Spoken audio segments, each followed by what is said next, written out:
యువ సంగ్రామ సదస్సు అని చెప్పి బీఆర్ఎస్ పార్టీ ఈరోజు నిరుద్యోగుల పక్షాన మేము కొట్లాడతామని చెప్పి వాళ్ళకి అండగా ఉంటూ ఒక సభను ఏర్పాటు చేసింది.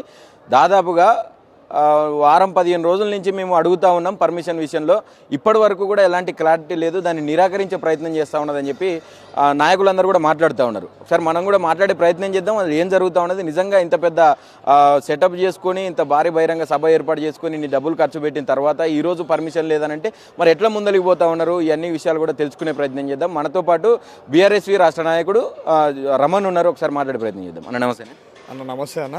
ఎట్లా నిజంగా పర్మిషన్ లేదని చెప్పి చెప్తా ఉన్నారు. ఇప్పటికే మీరందరూ కూడా నిరుద్యోగుల పక్షాన అనేక సార్లు మీరు మాట్లాడిన వ్యక్తులు ఈరోజు కూడా భారీ ప్లానింగ్స్ ఉండే ఉంటాయి.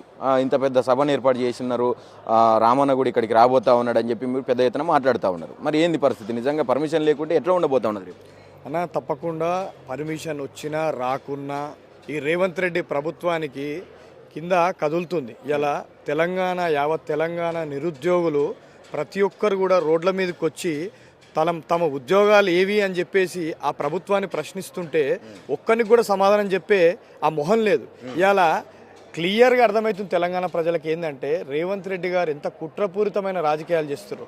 ఇలా మేము బహిరంగ సభ ఈ నిరుద్యోగుల కోసము మా రామన్న గారు, మా కేసీఆర్ గారు, మా బీఆర్ఎస్ పార్టీ వాళ్ళకి అండదండగా ఉందన్న ఒక ఆ ఉద్దేశంతో ఇలా మా ఇంత పెద్ద ప్రోగ్రామ్కి వాళ్ళు పర్మిషన్ లేదు. చిన్న రీజన్స్, టాయిలెట్స్ లేవని, సీసీ కెమెరాలు లేవని, ఇది ఒక రీజన్ అన్న. ఇదే మా బీఆర్ఎస్ ప్రభుత్వం ఉన్నప్పుడు వీళ్ళు కూడా సర్నార్ స్టేడియంలోని ఇదే ఇండోర్ స్టేడియం వేదికగానే ఆ రాహుల్ గాంధీని, ప్రియాంక గాంధీని ఇక్కడికి పిలిపించి సంవత్సరానికి ఈ మొదటి సంవత్సరంలో 2 లక్షల ఉద్యోగాలు ఇస్తా అని చెప్పిన ఈ రాహుల్ గాంధీ అండ్ ప్రియాంక గాంధీ, ఈ రేవంత్ రెడ్డి మరి ఎక్కడ పోయారన్నా? ఇలా మేము ఇంత కష్టపడి ఇంత పెద్ద ప్రోగ్రాం నిర్వహిస్తున్నాము, అయినా కానీ కూడా ఈ రేవంత్ రెడ్డికి కూడా ఇప్పుడు ఇలా మనకున్న తెలంగాణ రాష్ట్రంలో బీఆర్ఎస్ పార్టీ ఉన్నప్పుడు స్వచ్ఛందంగా చేసుకొని ఇచ్చినాం ఇలా కాంగ్రెస్ పార్టీని. మీరు దొంగ మాటలు, బూటకమైన మాటలు చెప్పి ఇలా ప్రభుత్వంలోకి వచ్చి ఇలా నిరుద్యోగులను కనీసం లెక్క చేస్తలేరు. ఇలా దిల్సుఖ్ నగర్లో కొత్తగా స్టార్ట్ అయ్యింది, ఇలా మొదలైంది. అప్పుడు ఆనాడు అశోక్ నగర్లో రాహుల్ గాంధీ పోయి లైబ్రరీలలో పోయి దొంగ మాటలు చెప్పి మీకు నేను ఉద్యోగాలు ఇస్తా, మీ ఇంటికి ఏమంటారు మన మహిళలకి బైకులు ఇస్తా, అది ఇస్తా ఇది ఇస్తా అని చెప్పి దొంగ మాటలు చెప్పి వాళ్ళ గవర్నమెంట్లోకి వచ్చిన తర్వాత వాళ్ళని కనీసము పట్టించుకోలేడు. కాక వాళ్ళని లాఠీ దెబ్బలతో కొట్టి లోపల వేయించి అన్యాయంగా అక్రమంగా ఇష్టమున్నని కేసులు వాళ్ళ మీద బనాయించి ఈరోజు మాకు పర్మిషన్ ఇవ్వనంత మాత్రాన రేవంత్ రెడ్డి తప్పకుండా రేపు నువ్వే చూడు, అన్ని ఛానళ్ళు పెట్టుకొని చూడు, మొత్తం ఎన్ని అవుతున్నాయో తెలంగాణ ఛానళ్ళు, నేషనల్ మీడియా కూడా ఖచ్చితంగా మేము ఈ సభని విజయవంతం చేస్తాం. మా వెనక ఖచ్చితంగా నిరుద్యోగులు ఉన్నారు, వాళ్ళ వెనక మేమున్నాము. ప్రతి ఒక్కరం కూడా అండదండగా మాకు నిరుద్యోగులు ఉన్నారు కాబట్టి మేము తప్పకుండా విజయవంతం చేస్తామన్న. వాళ్ళు ఏం మాట్లాడుతూ ఉన్నారు, అసలు గతంలో ఇదే నిరుద్యోగులను మోసం చేసిరనే మేము అధికారంలోకి వచ్చినాము, అసలు వాళ్ళ గురించి మాట్లాడే అర్హత బీఆర్ఎస్ ప్రభుత్వానికి లేదని చెప్పి మాట్లాడుతూ ఉన్నారు. మా హయాంలో బీఆర్ఎస్ పార్టీ హయాంలో 1,80,000 ఉద్యోగాలు ఇచ్చినాం. అదే మీరు చెప్పినట్టు చూసుకుంటే మీరు ఏమన్నారు, మొదటి సంవత్సరంలోనే 2 లక్షల ఉద్యోగాలు ఇస్తా అని చెప్పారు. కనీసం 12,000 ఉద్యోగాలు కూడా మీరు భర్తీ చేయలేరు. అదేగాక మేమిచ్చిన ఉద్యోగాలకే పత్రాలు ఇచ్చి 60,000 ఉద్యోగాలు మీరు ఇచ్చినట్టు అది ఆన్ మీడియా అది ఒక ఫ్యాబ్రికేటెడ్గా చేసేసి మీరు ముందుకు చూపించేస్తారు. అది ప్రజలు నమ్మరు. ఇలా ప్రజలు మిమ్మల్ని నమ్మే ఆస్కారము లేదు.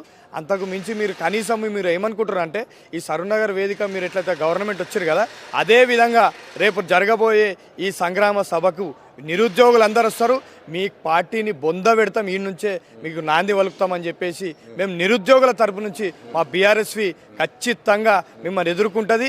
రేపు రానున్న రోజులలో మా బీఆర్ఎస్ పార్టీ వస్తుంది, మేము ఇచ్చిన హామీలన్నీ కూడా నెరవేరుస్తాం, మీ లెక్క దొంగ మాటలు కాదు, మిమ్మల్ని బొంద పెట్టేదాకా నిద్రపోమని చెప్పేసి సందర్భంగా మీకు చెప్పారు. ఇప్పటి వరకు కూడా పర్మిషన్ లేదు, మరి నిజంగా రేపు ఏమన్నా ఆటంకాలు వస్తే వచ్చేటటువంటి వాళ్ళకు కావచ్చు వీళ్ళందరికీ మళ్ళీ మీరు ఏం చెప్పుకోవాల్సి వస్తుంది అన్న? వాళ్ళకి ప్రజలే బుద్ధి చెప్తారన్న. ఇలా వాళ్ళు పర్మిషన్లు ఇవ్వనంత మాత్రాన మేము ఇదేమన్నా వెనకకేతామా? వెనకకు అడిగేసేదే లేదు. తప్పకుండా మేము 100కి కాదు 1000%, 100% వేలాది మంది ప్రజలు ఫోన్ చేస్తున్నారు, మెసేజ్లు చేస్తున్నారు. ఎంతోమంది మీరే చూస్తున్నారు కదా, పండగ వాతావరణంలా ఉంది.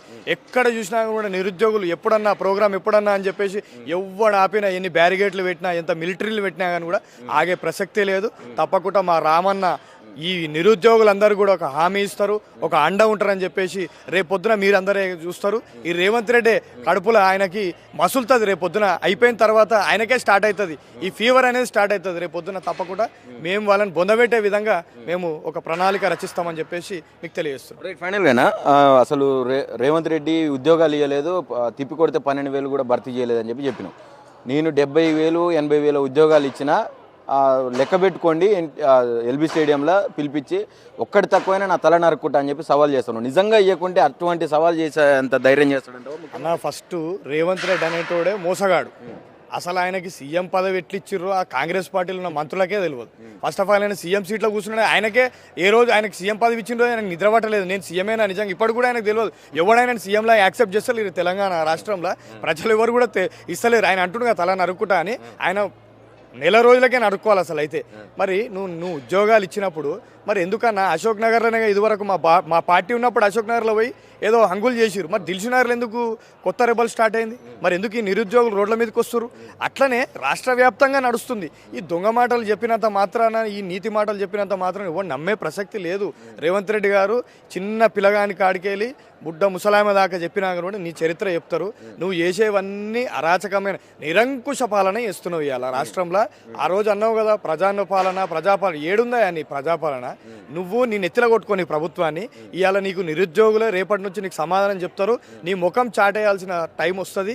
నువ్వు కూడా నువ్వు సమాధానం చెప్పలేవు. ఇవాళ అంటున్నావు కదా తల నరుక్కోలే. నిజంగానే నువ్వే కనుక మొగను అయితే నువ్వు ఎన్ని ఉద్యోగాలు భర్తీ చేసినావో నీ ప్రజావేదికగానే కూసబెట్టి ఎంతమందికి అయితే ఇచ్చినావో ఒక వారం రోజులు పెట్టు, ప్లాన్ పెట్టి ఎంతమందికి అయితే ఇచ్చినా వాళ్ళే వచ్చి ముంగడ చెప్పమని చెప్తారు. ఇలా నువ్వు ఇవ్వలేదు కాబట్టే నువ్వు దాచుకొని ఇలా మాకు ప్రోగ్రామ్కి మీటింగ్కి పర్మిషన్ ఇస్తలేవు. అది ఓకేనా? Thank you.